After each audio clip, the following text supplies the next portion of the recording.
Hey gang, today's Monday, June 22nd, the day after Father's Day, and yet here I am out here taking this trash out to the garbage. Fat lot of good it did me to be a dad, right? I don't know if you know much about Father's Day, but it is a holiday that began in the early 1900s, mainly after Mother's Day had begun, which was started by preachers wanting to honor mothers. But Father's Day was basically started by greeting card companies in order to capitalize on an additional holiday that they can get people to give gifts to their dads that dads really don't want or need, because you know how dads are. We kind of are self-sufficient breed. But anyway, I hope you had a good Father's Day, and I hope that you are ready to work this week on week 4, because we have a big week coming up. Now that, my friends, that I did that little bit of spiel of BS that I just gave you about Father's Day, that might be an interesting opening to an informative topic. What I want to talk to you just briefly as we're getting ready to give your first long speech is what is an informative speech. One of the key differences in an informative speech and a persuasive speech is that in an informative speech, I am just, as the speaker, trying to tell you information about a topic. I'm not trying to convince you that something is good or bad, and I'm not calling you to take any particular action. Now, why do I bring this up? I bring this up because as I was looking at your intro, paragraphs, and I was looking at your outlines, I noticed that some of you are a little more leaning towards persuasive speeches than informative speeches. This is a common problem. Lots of people have difficulty knowing the difference between persuasive speaking and informative speaking. And who can blame them with cable news channels, right? Because cable news channels have this bad habit of pretending they're giving you information when they're actually trying to convince you to take a particular point of view. So, remember, as you're preparing for your informative speech, you need to look for a couple of things.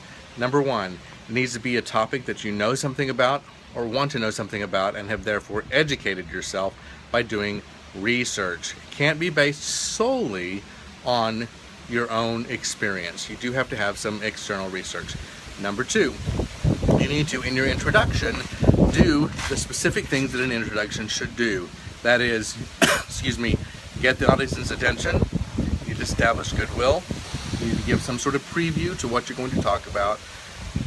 You need to then give us a thesis statement of sorts. In other words, here's where you're specifically going to go. All right? So you need to have a topic that you know about. You need to have a clear introduction. You need to be informative. Make sure that you are not trying to convince us to think, act, feel, or believe a particular way about your topic. Now, in a persuasive speech, you would end with what's called a call to action. That is, you would say, if I were giving a persuasive speech about Father's Day, and I were trying to convince you that you should talk to your father or your person in your life that acted as a father, then I would end my persuasive speech, not informative, my persuasive speech along the lines of, I hope that you know that none of you would be here today if it weren't for your father.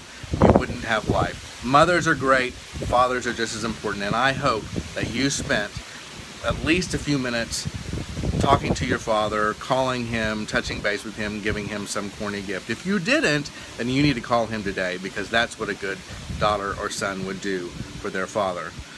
That kind of call to action, that would be the ending for a persuasive speech. But for an informative speech, you would just end giving us information that you hope we would find useful. So, let me give you a couple of things to think about as you're heading into this week. Remember, speeches are due later in the week. I am finishing up outlines. I've looked at most of the intros. I'll finish those today as well. And you need to be practicing your speech several times. Get it scheduled to give in front of an audience. You have to have 5 people, guys. 5 people for your audience for your informative speech. It's not like the icebreaker. Get that done in front of an audience and upload it to Connect by the due date. I'll have that link provided for you to upload to Connect by first thing in the morning. If you haven't registered for Connect yet, you are way behind the curve, guys. You can still register. You can still use it for free for 14 days if you haven't registered. But look forward to seeing your speeches and helping you in any way I can as you get ready for this informative speech. Don't forget to look at the agenda for all of your due dates. I get a couple of occasional emails or phone calls or text messages about when is this due, or I forgot that was due. Guys, go to the agenda. That's the place that you'll find what you need. Hope you had a good weekend. Hope you did say something to your father or father figure in your life. And if you didn't, do it today. You'll be glad you did. Talk to you soon. Have a great week.